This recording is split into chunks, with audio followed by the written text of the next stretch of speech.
groupe et je vais commencer par Monsieur Thierry Michels pour La République En Marche.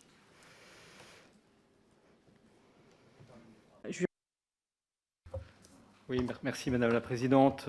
Merci Madame la Présidente de la Haute Autorité de Santé pour votre présence parmi nous. Ça devient une habitude et on ne peut que s'en féliciter. Merci tout d'abord, bien évidemment, à vos équipes et vous-même pour le rôle essentiel que la HAS a joué pendant la crise sanitaire, si importante pour porter une parole rationnelle et utile pour permettre à notre pays de traverser au mieux la crise. Alors, au sein du groupe La République En Marche, nous sommes bien évidemment attachés au travail indépendant de la Haute Autorité. Bien que nous ne soyons pas dans un débat budgétaire, nous entendons bien que la HAS soit suffisamment outillée en personnel et moyens financiers pour mener à bien ses missions autour de l'évaluation des produits de santé, de l'évaluation des acteurs et des bonnes pratiques que la HAS promeut. Quel enseignement majeur tirez-vous de la crise par rapport à l'évolution de vos missions à venir? Vous l'avez déjà abordé, mais j'aimerais vous entendre un peu plus sur cette question.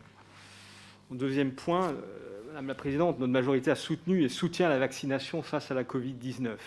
La Haute Autorité, comme j'ai déjà dit, a émergé dans le concert des voix parfois divergentes pour travailler à émettre cette information rationnelle si nécessaire. Face aux antivax et autres complotistes, comment développer un réflexe HAS pour que professionnels et surtout citoyens se fient encore davantage aux productions de votre institution?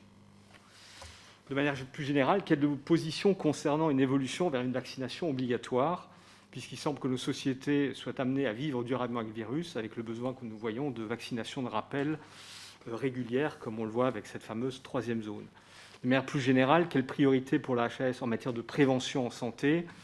Vous avez questionné sur l'exploitation des données massives, le recours à l'intelligence artificielle lors de notre table ronde sur la prévention cancer de la prostate, et j'avoue n'avoir pas nécessairement eu les réponses à mes questions.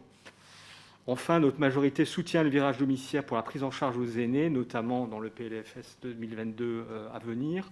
Comment la HAS se prépare-t-elle à cette accélération et donc à une mutation de l'offre moins centrée sur les EHPAD avec ses recommandations de bonnes pratiques et sa politique en matière de certification? Il me semble essentiel que nos aînés et leurs familles puissent avoir les garanties nécessaires par rapport à la meilleure façon dont on s'occupera de nos aînés. Enfin, mon dernier point sur le handicap, quels sont les chantiers à venir au sein de votre autorité, aussi bien par rapport aux établissements accueillant des personnes en situation de handicap que sur l'évolution des professionnels concernés par la question du handicap? Je vous remercie, Madame la Présidente.